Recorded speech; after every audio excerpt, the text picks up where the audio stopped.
In the 1970s, the AMA banned two-stroke multi-cylinder motorcycles from competition. The Suzuki GT750 and similar water-cooled two-strokes were so fast and unpredictable that they were deemed too dangerous for organized racing. This is the story of the machines that scared American motorsport and the era when motorcycle technology outpaced the rules designed to contain it. Along the way, we will encounter screaming engines, terrified racers, and a Japanese company that accidentally built something too good. So let us begin. But first, how did American motorcycle racing get to a point where it needed to ban an entire category of machine? To understand what happened in the 1970s, you have to go back to the 1930s. See, American motorcycle racing had a problem. The Great Depression had gutted manufacturer budgets, and the expensive purpose-built race bikes of the 1920s were becoming financially impossible. So in 1933, the AMA created a new rulebook called Class C. The idea was simple. Make racing cheaper by using production-based motorcycles instead of exotic machines that nobody could afford. Sounds reasonable, right? But here's where it gets interesting. The rules allowed side valve engines up to 750 cc while limiting overhead valve engines to 500 cc. Now guess which American company made side valve engines? Harley-Davidson. And guess which British companies made overhead valve? Triumph, Norton, BSA. Yeah. See where this is going? For decades, this displacement split gave American iron a built-in advantage. The British complained, of course. They complained constantly. But the AMA held firm. The rules were the rules. I mention this because it sets up the entire drama of what came later. American motorcycle racing had always been about protecting the home team. The rulebook wasn't neutral. It was a weapon. And when the Japanese arrived, that weapon was about to backfire spectacularly. Now, the AMA finally changed the rules in 1969. And I mean finally. The displacement split was eliminated. Everyone could run 750 cc regardless of valve type. The playing field was level, or so they thought. What nobody anticipated was that the Japanese manufacturers weren't just going to build competitive motorcycles. They were going to build machines that made everything else look like antiques. And the most terrifying of these machines weren't the four-strokes that would eventually dominate racing. They were the two-strokes. Let me explain something about two-stroke engines because this matters. A two-stroke fires every revolution of the crankshaft, while a four-stroke fires every other revolution. This means that, in theory, a two-stroke makes twice as much power per displacement as a four-stroke. In practice, it's not quite that simple, but the basic physics are real. Two-strokes make enormous power for their size. The trade-off? They're harder to control. The power comes on suddenly, often violently. There's no smooth delivery. You get nothing, then everything all at once. Experienced riders called it the power band. Less experienced riders called it terrifying. The Japanese had been perfecting two-strokes for years, while Harley was still making big, heavy four-strokes that puttered along like tractors. Companies like Suzuki and Kawasaki were building lightweight screamers that revved to the moon and made power numbers that seemed impossible. The Kawasaki H1 Mach 3 showed up in 1969, and honestly, it scared the living daylights out of everyone who rode it. 500 cc, 3 cylinders, 60 horsepower. The magazines loved it and feared it in equal measure. Cycle World called it the fastest production motorcycle ever made. Riders called it something else entirely, but the H1 was just the beginning. The real monster was coming.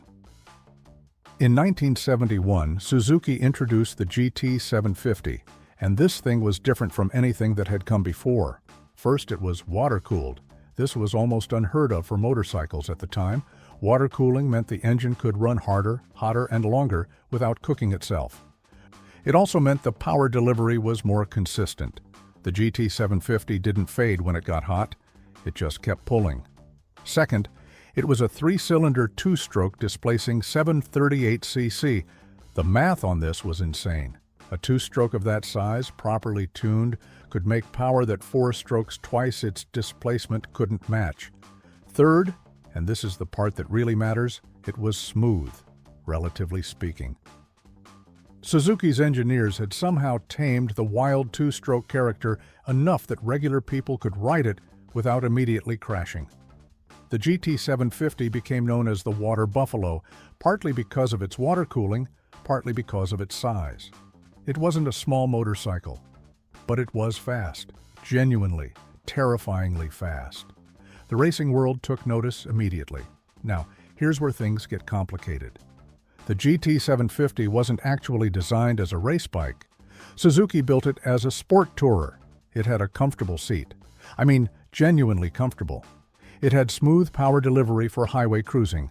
It was meant to eat miles, not lap times.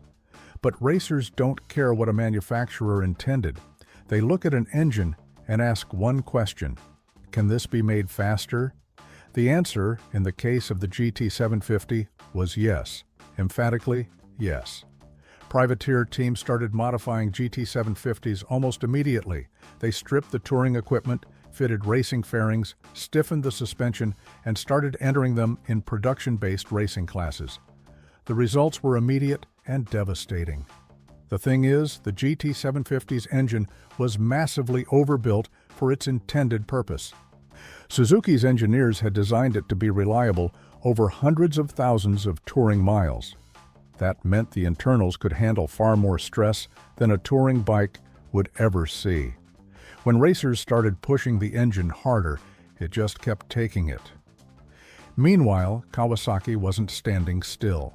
They had been developing their own racing two-strokes, and in 1973, they unleashed something genuinely terrifying on the racing world. The H2R was a purpose-built racing version of Kawasaki's 750cc triple. Where the street H2 made around 70 horsepower, the H2R made over 90, in a package that weighed about 300 pounds. Think about that for a second. 90 horsepower, 300 pounds. In 1973, modern sport bikes make more power, sure, but they also have decades of chassis development, computer-controlled traction systems, and tires that would have seemed like science fiction in the 1970s. The H2R had none of that.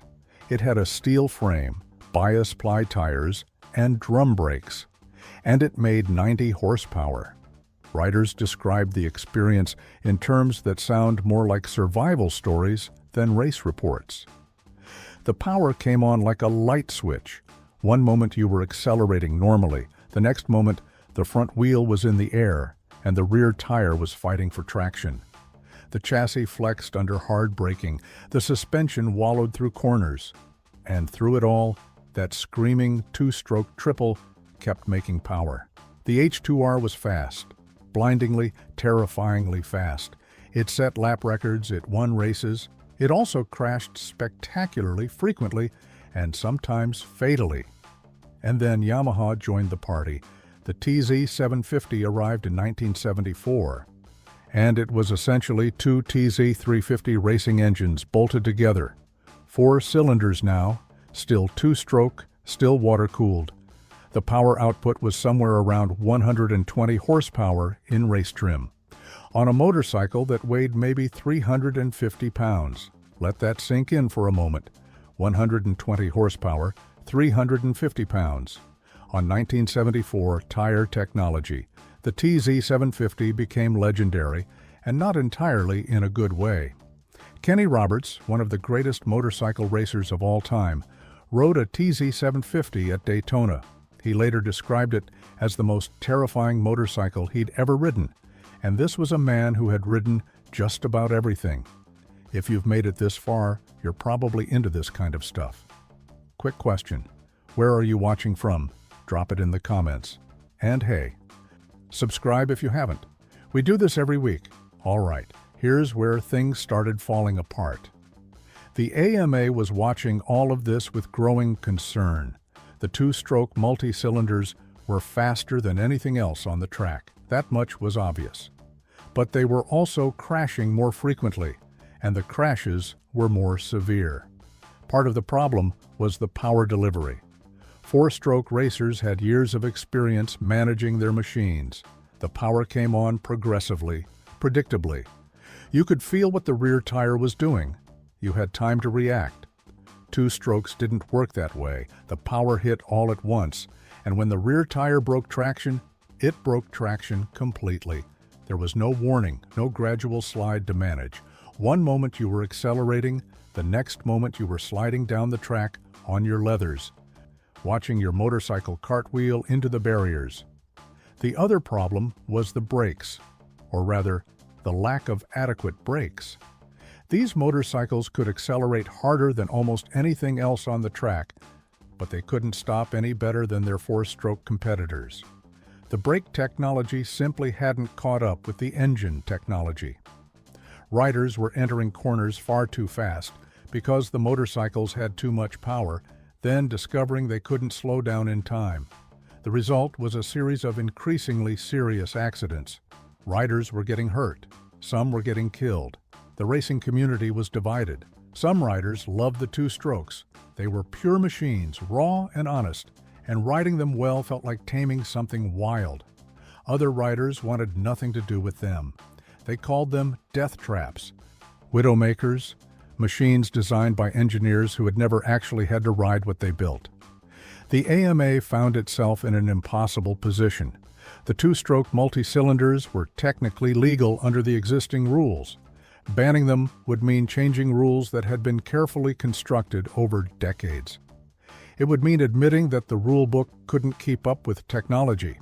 It would mean picking winners and losers based on something other than on-track performance. But the accidents kept happening. In 1975, the AMA made its decision. Two-stroke multi-cylinder motorcycles would no longer be allowed in the premier racing classes. The official explanation focused on cost. These exotic machines were too expensive for privateer teams to compete with, which was harming the competitive balance of the sport. But everyone understood the real reason. The machines were simply too dangerous. The ban was controversial, to put it mildly. Kawasaki and Suzuki had invested millions in developing their racing two-strokes. Yamaha had built the TZ750 specifically for American racing. These manufacturers weren't happy about being told their best machines were no longer welcome. The racing community was equally divided. Some riders celebrated the ban as a return to sanity. Others mourned the loss of the most exciting machines ever to turn a wheel in competition. A few pointed out correctly that racing had always been dangerous, and that removing the most challenging machines wasn't making the sport safer, just different. But the decision was final. The era of the multi-cylinder two-stroke was over in American racing. The GT750, the H2R, the TZ750. All of them were now museum pieces, relics of an era when the machines had briefly outpaced the humans brave enough to ride them. What happened to these motorcycles after the ban? The Suzuki GT750 continued in production as a street bike until 1977. It never quite escaped its Water Buffalo reputation. Too heavy for serious sport riding, too thirsty for practical touring, it occupied an awkward middle ground that fewer and fewer buyers found appealing. The final examples were heavily discounted just to clear dealer floors. But here's the thing. The GT750 became a cult classic. Once the racing controversy faded, people started appreciating it for what it actually was. A smooth, comfortable, remarkably fast motorcycle that sounded like nothing else on the road. Today, clean examples sell for serious money. Collectors prize them precisely because they're weird, a water-cooled two-stroke triple that shouldn't exist, but somehow does.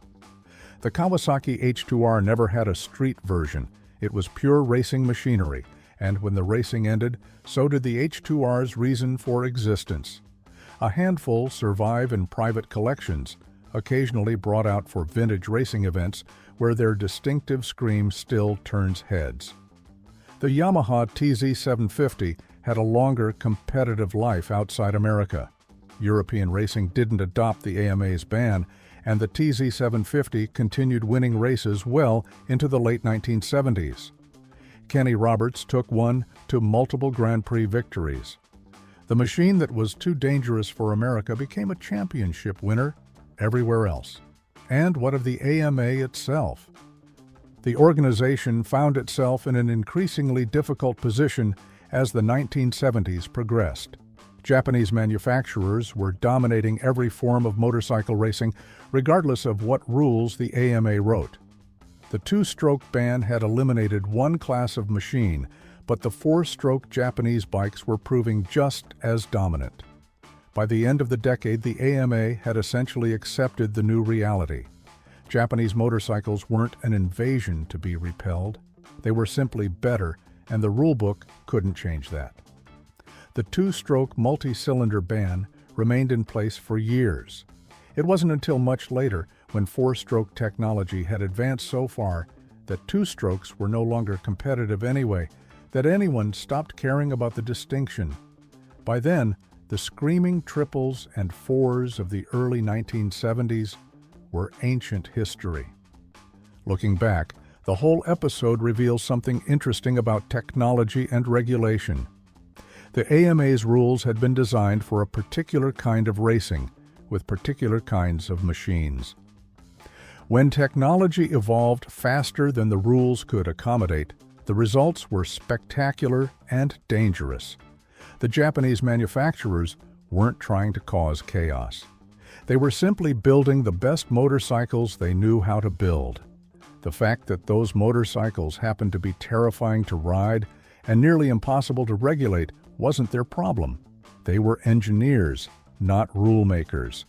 Some historians argue that the two-stroke ban set a precedent that haunted American motorcycle racing for decades. By prioritizing safety over pure speed, the AMA created a template for future restrictions that gradually made American racing less relevant on the world stage. While European racing embraced the fastest machines available, American racing retreated behind walls of regulation.